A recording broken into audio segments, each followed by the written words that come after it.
يلا بينا نعمل القشطه بمناسبه مولد النبي عليه افضل الصلاه والسلام. كل سنه وانتم طيبين. هنعملها من غير عسل كلوكوز ومن غير عسل نحل، هنعملها بسكر بس، كوبايه سكر، وهنعمل الجمال ده كله معاكم ومن البيت. هنجيب بس ب10 جنيه جيلاتين حلال. يلا بينا نسمي الله ونصلي على الرسول ونبتدي معاكم. بس ما تنسوش اللايك والشير وتفعلوا الجرس في قناتي، ده حياتي وده شغلي، بحبكم في الله. يلا بينا نسمي الله ونصلي على الرسول ونبتدي نعمل معاكم قشطة حلاوة مولد النبي عليه افضل الصلاة والسلام. بس يا جماعة بصوا، حاجات كلها سهلة وبسيطة. اول حاجة الصواني بتاعتنا، اي صينية هنحط شوية من الزيت في كل صينية وندهنهم كويس بالشكل ده كده اهو، كل الجناب. شايفين كده الجناب دي كلها كده. هنرش بقى رش جوز الهند عشان خاطر واحنا بنشيل القشطه بتاعتنا ما تبقاش لازقه. هنوزعها كده كويس زيناهم بقى بالزبيب كده،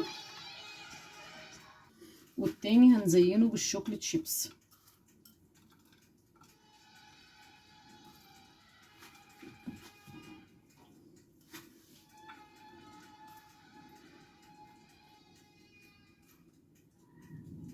بس كده معانا بقى ايه، خلصنا كده الصواني بتاعتنا بالشكل ده. هنركنها بقى على جنب. معانا هنا بقى ايه، معلقتين كبار من الجيلاتين، هننزل عليهم بربع كوبايه من الميه وهنقلبهم كويس.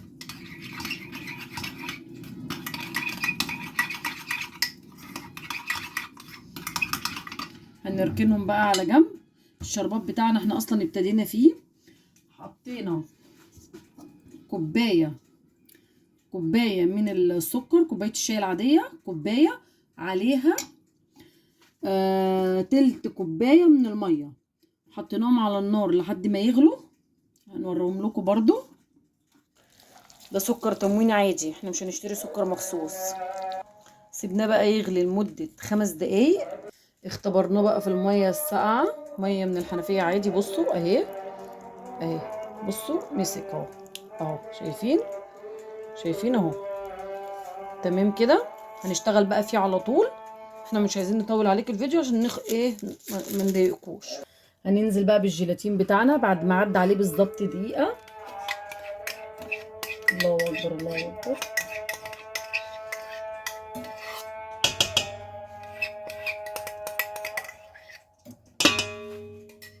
هنضربه ضربه بالعجان.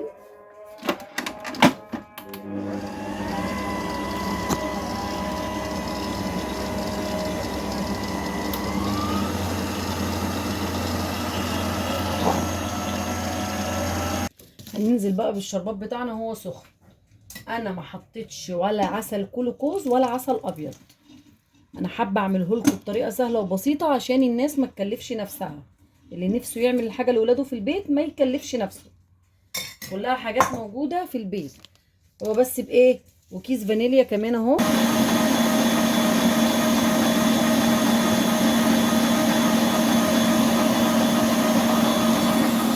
خلصناه بقى بالقوام ده بعد ما قعدنا نضرب 7 دقايق. نجيب بقى معلقه كل مره نبلها بالزيت عشان خاطر ننزلها في الصينيه بتاعتنا. تمام. ابصوا اهي، المعلقه بتسهل علينا طول ما هي مبلوله زيت تنزل معانا الخليط بتاعنا. ننزله بقى. صلي على يفضل الصلاه والسلام. خلصناهم بالشكل ده كده اهو. هندخلهم بقى التلاجة لمده 5 ساعات وهنوريكم بعدها. ممكن لو عايزه تبيتيها ليله كامله مفيش مشكله. بعد ما عدى 5 ساعات على القشطه بتاعتنا هنرش رشه بقى على ايه، رشه من النشا. دي نشا عشان ننزل عليها القشطه بتاعتنا، لان احنا ايه جوز الهند خلصت معانا فما ما حطيناش جوز الهند من فوق، بس حاطين من تحت. سلكناها بس. السكينه بتاعتنا بلينها زيت عشان تتقطع معانا. بصوا اهي ما شاء الله اللهم بارك. بصوا اهي، لازم كل مره نعملها بالزيت. كل مره هنقطع نعمل بالزيت.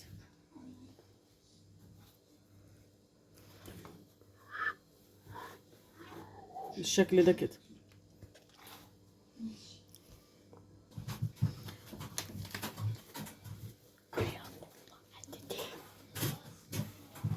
انا عايزه اوريكم شكلها. بصوا ما شاء الله اللهم بارك. بصوا اهي، بصوا جميله ازاي، شايفين اهي. هنكمل بقى تقطيع. شايفين حاجتنا في البيت عملناها معاكم، واديكم شفتوا مقادير بسيطه وكلها حاجه من البيت. ما جبناش حاجه من بره غير الجيلاتين. 10 جنيه جيلاتين يا جماعه. شايفين اهي، بصوا اهو، بصوا اهو، شايفين تحفه. وعاملين كمان بالشوكولاته. شايفين الشكل عامل ازاي.